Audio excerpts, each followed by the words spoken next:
If you think you know the face of evil in the pharmaceutical industry, look again. For the last decade, the world has watched in horror as the Sackler family, the architects behind the opioid crisis, walked away with billions while 500,000 Americans died. We look at their $20 billion empire built on pain and addiction, and we call it the greatest crime in modern history. But we are wrong. The Sacklers were not the pioneers of this blueprint. They were merely the latest apprentices. A century before a single OxyContin pill was ever pressed, there existed a dynasty so powerful, so ruthless, and so brilliantly calculating that they make the Sacklers look like children playing in a sandbox. This is not a story about a family that simply profited from a bad product. This is the story of a family that industrialized human misery, weaponized addiction as a tool of statecraft, and turned the collapse of an entire civilization into their personal bank account. They didn't just flood a few towns with pills. They reshaped the entire economic destiny of Asia. And here is the most terrifying part. When the dust settled, when the millions of lives were extinguished, they didn't face judges or juries. They received knighthoods. They were immortalized in marble statues. Their names were carved into the facades of prestigious hospitals, libraries, and universities, bought and paid for with blood money. This is the hidden history of the Sassoon Dynasty, the opium cartel that bankrupted China to build modern India, and then vanished into the history books as philanthropists. But before we open this dark chapter, if you believe that history should expose the truth rather than hide it, make sure you destroy that subscribe button and ring the bell right now. We are about to decode the playbook that the elites have used for 200 years, and you do not want to miss what comes next. Now, let's rewind the clock to 1832. The setting is Baghdad, but the atmosphere is one of terror. A wealthy Jewish merchant family is fleeing for their lives, escaping the extortion and persecution of a corrupt governor. Leading them is David Sassoon, a man who has lost his position but not his ambition. He takes his family first to Iran, but his eyes are set on a bigger prize. He looks at the map of the British Empire and spots a jewel rising in the east, Bombay. At that moment, Bombay wasn't just a port city. It was the beating heart of colonial greed, a place where cotton flowed out and silver flowed in. But David Sassoon didn't just walk into a bustling marketplace. He walked into the headquarters of the most sophisticated criminal enterprise the world had ever seen, the British East India Company. You must understand, the East India Company was not a corporation in the way we think of Amazon or Google today. It was a sovereign power disguised as a trading firm. It possessed its own standing army, its own judiciary, and the power to wage war. It answered only to its shareholders in London and God, and usually the shareholders came first. By the time Sassoon stepped off the boat, this corporate behemoth had already colonized the Indian subcontinent, not through diplomacy, but through brute force and economic strangulation. And at the center of their ledger, the one commodity that generated revenue unlike any other, was a sticky, dark substance harvested from the poppy fields of Bengal, opium. David Sassoon arrived with almost no capital, but he possessed three assets that were infinitely more valuable than gold coins. First, he had a global network. His father had been the chief treasurer in Baghdad, establishing deep bonds of trust with merchants across the Middle East. In an era where contracts were fragile, these blood oaths and religious ties were the only currency that mattered. Second, he possessed a genius for reading power. He knew how to make himself indispensable to those who held the keys to the kingdom. And third, he had impeccable timing. He arrived at the precise moment the British Empire was facing an existential economic nightmare, a crisis that they decided to solve by turning India into a narcotics factory. To understand the scale of this operation, you have to look at the global economy of the 19th century. Britain had a problem, an obsession really. They were addicted to Chinese goods. Silk, porcelain, and above all, tea. Tea had transformed from a luxury for the aristocracy into the fuel of the British working class. Every factory worker, every soldier, every lord drank tea, and China was the only supplier. The problem was, China didn't want anything Britain produced. They looked at British wool and manufactured trinkets with disdain. The Chinese emperor viewed the British as barbarians and demanded payment in the only currency that mattered, silver. This created a massive trade deficit. Millions of pounds of silver were bleeding out of the Bank of England and vanishing into the vaults of the Qing dynasty. It was a financial hemorrhage that threatened to collapse the British pound. The empire tried diplomacy. They were rejected. They tried selling other goods. They failed.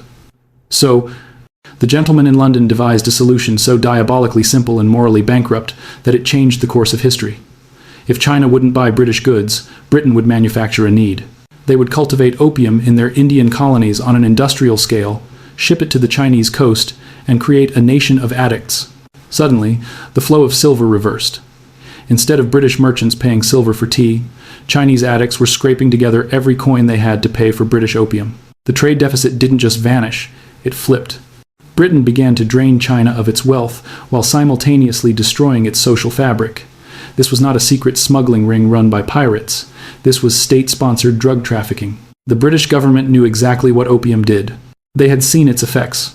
Doctors in London prescribed it sparingly, knowing its potential to destroy the human soul. Yet, they sanctioned the mass poisoning of a foreign population because the math worked. By 1830, British India was churning out over 1,500 tons of opium a year. The East India Company controlled the monopoly, licensing the farmers, processing the drug in massive factories, and auctioning it in Calcutta to private merchants who would do the dirty work of smuggling it into China. Opium became the lifeblood of the colonial administration, funding the roads, the armies, and the bureaucracy of the Raj. Roughly 14% of the colony's total revenue came from drug money. This was the machine that David Sassoon observed upon his arrival. Most merchants saw the opium auctions and saw a chance to make a quick profit as middlemen. They bought low, shipped high, and took their cut. But David Sassoon was different. He didn't want to be a participant. He wanted to be the architect. He realized that the British needed a partner who was efficient, loyal, and capable of handling the logistics of this massive criminal enterprise. He saw that if he could control the supply chain, he wouldn't just get rich, he would become untouchable. Within a few short years, the Sassoon family began to dominate the trade, not by being the most violent, but by being the most organized. They integrated vertically. They didn't just buy the opium. They financed the farmers in India, effectively forcing them to grow poppies instead of food crops. They bought the warehouses at the docks to control storage. They built their own fleet of rapid clipper ships, designed to outrun both the wind and the pirates. They even established their own insurance companies to underwrite the risk of their own cargoes. It was a closed loop of profit. The Sassoons placed agents, sons, cousins, trusted allies in every major port from Calcutta to Singapore to Canton. They created an intelligence network that moved faster than the British government's own mail service. While others were guessing the price of opium, the Sassoons knew it. And crucial to their rise was their alignment with the crown. They never positioned themselves as rogues. They were the ultimate collaborators. When the British needed ships for transport, the Sassoons provided them. When the colonial government needed loans, the Sassoon vaults were open. In exchange, they received protection, legitimacy, and preferential treatment. By 1836, the volume of opium moving through Sassoon channels was staggering, 30,000 chests a year. Each chest holding roughly 130 pounds of raw, potent opium. That is nearly 4 million pounds of narcotics being pumped into Chinese cities annually, and they were just getting started. As the chests piled up on the docks of Canton, the social fabric of China began to unravel. We are talking about devastation on a biblical scale. In the coastal cities, you could walk down the streets and see the human wreckage. Fathers selling their daughters to buy another pipe. Scholars and officials, the backbone of Chinese administration, lying in opium dens, their minds rotting away in a haze of smoke. Productivity in the countryside collapsed because the laborers were too stoned to work the fields. The Qing dynasty watched in horror as their silver reserves drained away and their people turned into walking ghosts. It was a slow-motion apocalypse, funded by British banks and delivered by Sassoon ships. While China burned, David Sassoon was being toasted in the exclusive clubs of Bombay. He was building synagogues, donating to the poor, and establishing himself as a pillar of society. This is the duality of the drug lord, a demon abroad, a saint at home. The British pointed to him as the shining example of how the colonial system allowed anyone to prosper. But the Emperor of China had seen enough. In 1839, he sent a man named Lin Zexu to Canton with a single mandate: stop the opium trade by any means necessary. Lin was a man of iron will and absolute integrity, one of the few officials who could not be bribed. Lin Zexu arrived in Canton and immediately laid siege to the foreign merchant district. He didn't ask politely. He surrounded the warehouses where the British and American merchants lived and stored their contraband. He cut off their food and water supplies. He demanded they surrender every ounce of opium. When the merchants tried to stall, Lin tightened the noose. Eventually, they broke. They surrendered over 1,400 tons of opium. Lin didn't sell it. He didn't keep it. He dug massive trenches on the beach, mixed the opium with lime and salt water, and washed it out to sea in front of a cheering crowd. It was the 19th century equivalent of a massive drug bust, a sovereign nation enforcing its laws against foreign cartels. Lin then wrote a letter to Queen Victoria, a letter that stands as one of the most dignified moral indictments in history. He asked her simply, "By what right do you poison us?" He pointed out the hypocrisy of Britain banning opium at home while forcing it upon China. He appealed to her conscience. But empires do not have consciences. They have interests. When news of the opium destruction reached London, the outrage wasn't over the morality of the drug trade. It was over the destruction of British property. The lobby of opium merchants, backed by the financial power of families like the Sassoons, pressured Parliament for war. They argued that China had insulted the British flag, that they were restricting free trade, a euphemism for the right to sell drugs, and so the British Navy was dispatched. The First Opium War had begun. It was a massacre. The industrialized military might of Britain against a Chinese military that was centuries behind in technology. Iron-hulled steamships against wooden junks, modern artillery against bows and arrows. The British fleet blasted its way up the Chinese coast, shattering defenses and burning cities. And right behind the warships, providing supplies, intelligence, and logistical support, were the Sassoon merchant ships, waiting for the ports to crack open. The war ended with the Treaty of Nanking in 1842, a document of national humiliation for China. The British forced the Chinese to pay 21 million silver dollars in reparations, essentially forcing China to pay for the drugs Lin Zexu had destroyed and the cost of the war used to crush them. They forced China to open 5 new treaty ports to unrestricted trade. They seized a barren rock island off the coast to use as a base of operations, an island named Hong Kong, and crucially, they established extraterritoriality, meaning British citizens on Chinese soil were immune to Chinese law. If a Sassoon agent was caught selling drugs, Chinese police couldn't touch him. The treaty didn't explicitly legalize opium, but it didn't have to. By breaking open the borders and removing legal consequences, the British ensured the trade would flow like a tsunami, and the Sassoons were ready to ride the wave. With the ink on the Treaty of Nanking barely dry, the floodgates didn't just open, they were ripped off their hinges. The Sassoon family, having proven their loyalty and logistical genius during the war, were perfectly positioned to capitalize on the New World Order. They didn't just step into the new treaty ports, they owned them. While their competitors were scrambling to set up shop, the Sassoon agents were already there, establishing a dominance so complete that they effectively became the gatekeepers of the Chinese market. The numbers from this period are not just statistics, they are a scorecard of devastation. In the 1,840 seconds, the volume of opium surged to 50,000 chests a year. By the 1,850 seconds, it had climbed to over 70,000. We are talking about 8 million pounds of highly addictive, refined opium pouring into a single country every single year. Imagine the logistical mastery required to move that amount of illicit product. This wasn't a back alley deal. This was the Amazon Prime of narcotics, efficient, relentless, and backed by the most powerful navy on earth. But China, despite being brought to its knees, refused to die quietly. In the 1,850 seconds, desperate local officials made one last, agonizing attempt to save their people. They tried to enforce their own laws within the treaty ports, arresting dealers and seizing shipments where they could. To the British elite and the Sassoon syndicate, this was intolerable. It wasn't just resistance, it was an interference with profit margins. So, the empire decided to teach China a lesson they would never forget. They launched the Second Opium War in 1856, but this time, they didn't come alone. The French, smelling blood and opportunity, joined the fray. What followed was not a war, but a punitive expedition of extreme brutality. The combined forces marched inland, shattering the last remnants of Chinese resistance. They reached Beijing and committed an act of cultural vandalism that still scars the Chinese psyche today: the burning of the old summer palace. This wasn't a military target. It was a wonder of the world, a repository of centuries of art, history, and beauty. The British and French troops looted it and burned it to the ground. It was a message. We can take your money, your people, and now we will erase your history. When China surrendered this time, the terms were absolute. The Treaty of Tientsin didn't just open more ports, it did something far more insidious. It explicitly legalized the opium trade. The pretense was over.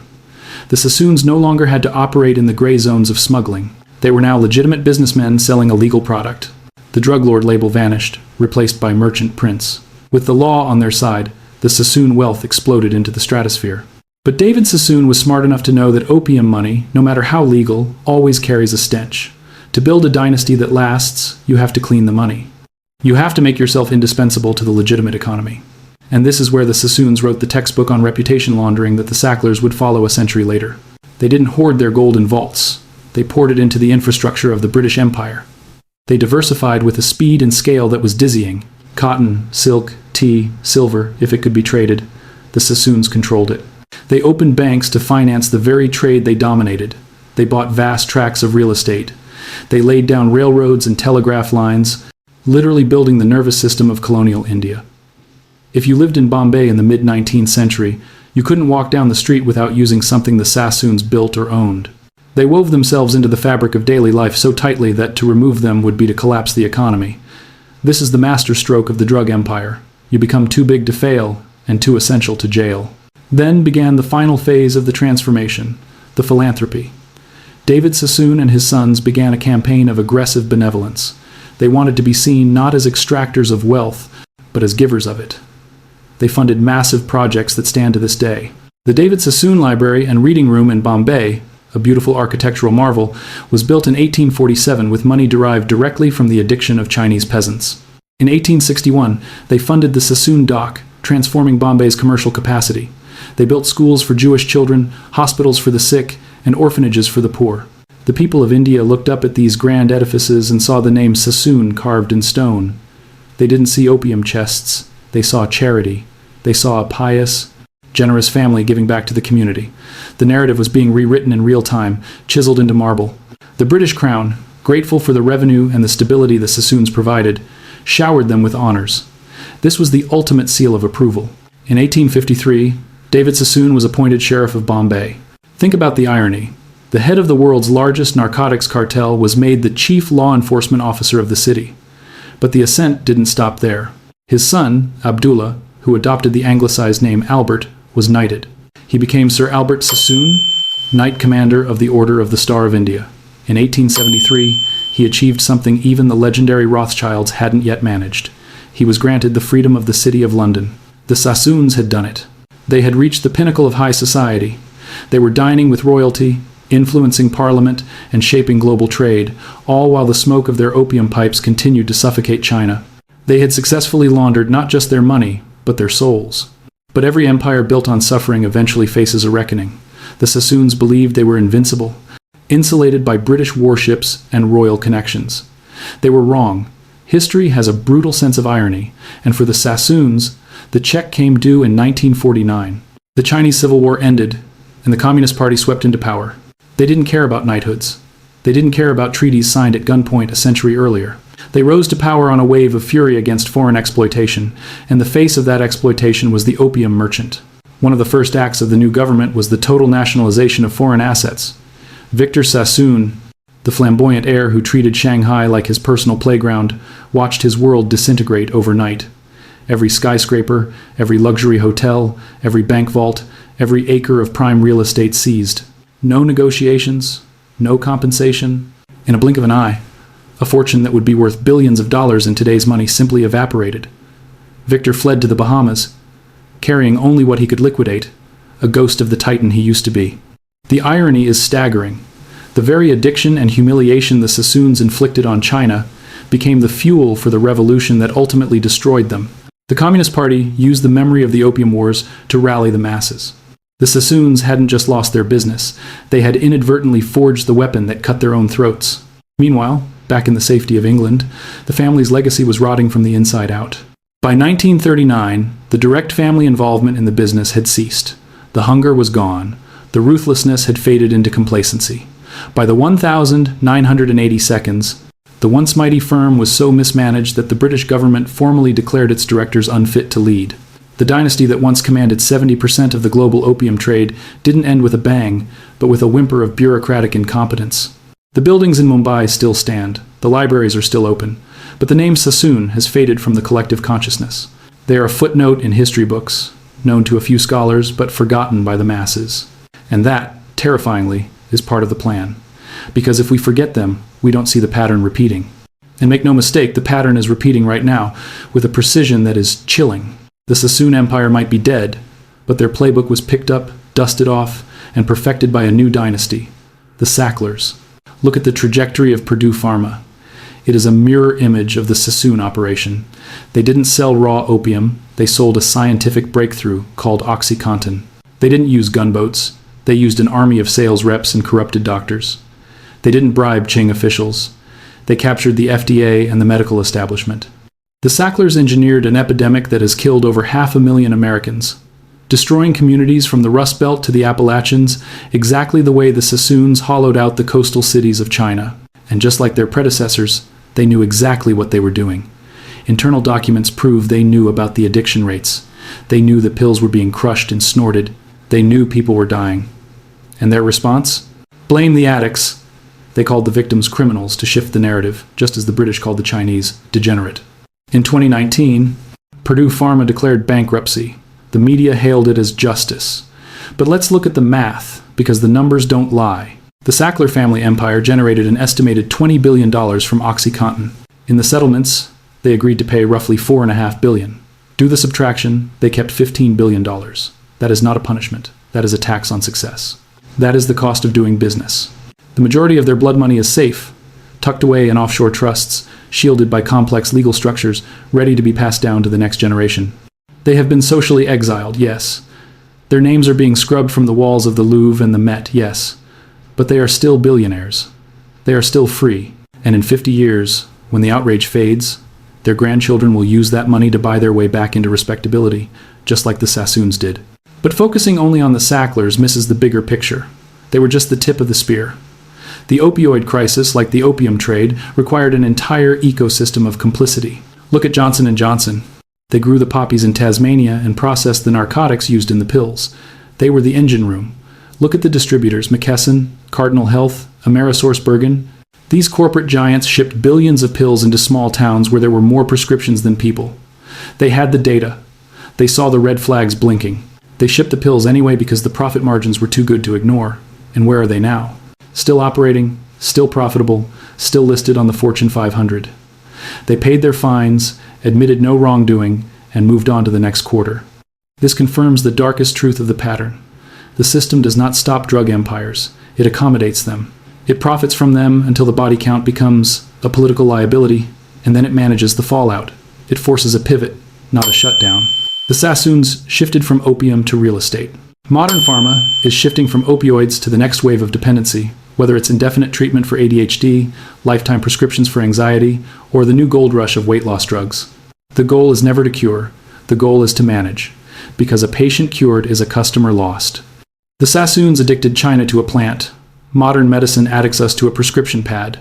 The delivery mechanism has evolved, but the economic model remains identical. Create dependency, ensure repeat customers, and extract wealth until the host is dry. So, what is the final lesson we must learn from the graves of Canton and the hollowed-out towns of the American Appalachians? It is that drug empires are not accidental anomalies. They are a recurring feature of our economic system. They follow a cycle as predictable as the tides. They rise with the explicit backing of the state because they solve a financial problem, whether it's a trade deficit in the 1,830 seconds or a profit stagnation in the 2000s. They feast on mass addiction, extracting wealth from the most vulnerable populations with industrial efficiency. They buy legitimacy through aggressive, loud philanthropy, turning blood money into cultural capital. And finally, when the damage becomes undeniable, they fracture. They dissolve. They retreat behind walls of lawyers and shell companies, leaving behind buildings bearing their names and cemeteries filled with their victims. We must confront the brutal duality of this legacy. The Sassoons built modern Mumbai. That is an undeniable fact. They funded the infrastructure, the docks, the schools, and the hospitals that millions of Indians still rely on today. But they also systematically destroyed millions of Chinese lives, breaking the spine of a civilization for profit. Both of these things are true at the same time.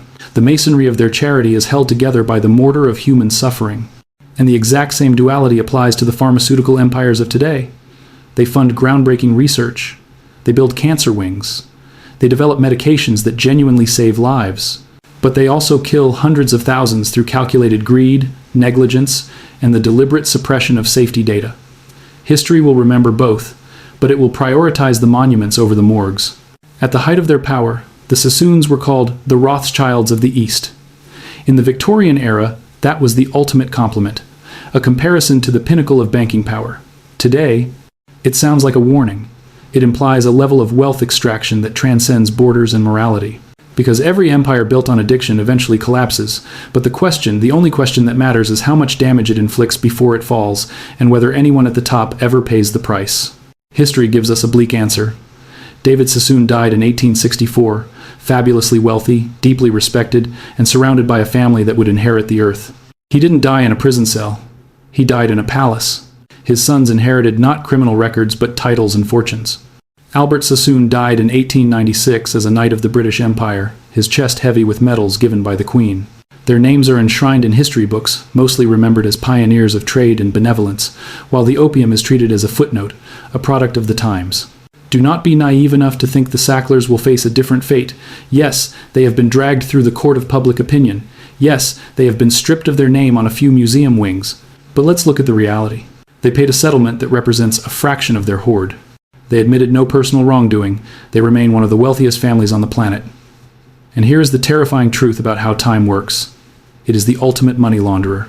It buries the bodies and polishes the legacy. In 50 years, the current generation of outrage will have passed. The grandchildren and great-grandchildren of the Sacklers, sitting on a mountain of compounded interest from that blood money, will start writing checks again. They will fund new wings of new hospitals. They will endow chairs at universities. They will build art galleries. And the public, hungry for funding and short on memory, will accept it. The origins of the fortune will be forgotten or politely ignored. The OxyContin stain will fade, just as the opium stain faded from the Sassoon knighthood. And while we are distracted by the past, the next family is already running the con. They are being celebrated right now on the covers of business magazines as visionaries and philanthropists. They are funding medical research. They are launching startups. But somewhere in their portfolio, hidden behind the buzzwords of wellness or treatment, is a product that creates dependency. It might be a new class of anti-anxiety medication prescribed for life. It might be a digital algorithm designed to addict the brain just as potently as a chemical. It might be a weight loss drug that requires indefinite usage to work. The delivery mechanism changes, but the intent is eternal. Extract wealth from human suffering. The trick is always the same. It hasn't changed since David Sassoon stepped off the boat in Bombay. Make your fortune by exploiting the biological vulnerabilities of your fellow man. Donate enough of that fortune to buy silence and respectability. Align yourself with the state so that you are too big to fail. And then, simply wait for time to turn your crimes into history. By the time the world realizes what you've done, you will be dead, your family will be royalty, and the buildings with your name on them will be monuments to your generosity. Instead of memorials to the bodies you left behind, do not let them rewrite the story. Remember the pattern, because if you don't, you are already their next customer. If this video exposed a pattern you were never taught in school, that is not an accident. It is by design. But now you hold the playbook. If you refuse to be a victim of the next manufactured crisis, you know what to do. Destroy that like button to help this truth beat the algorithm.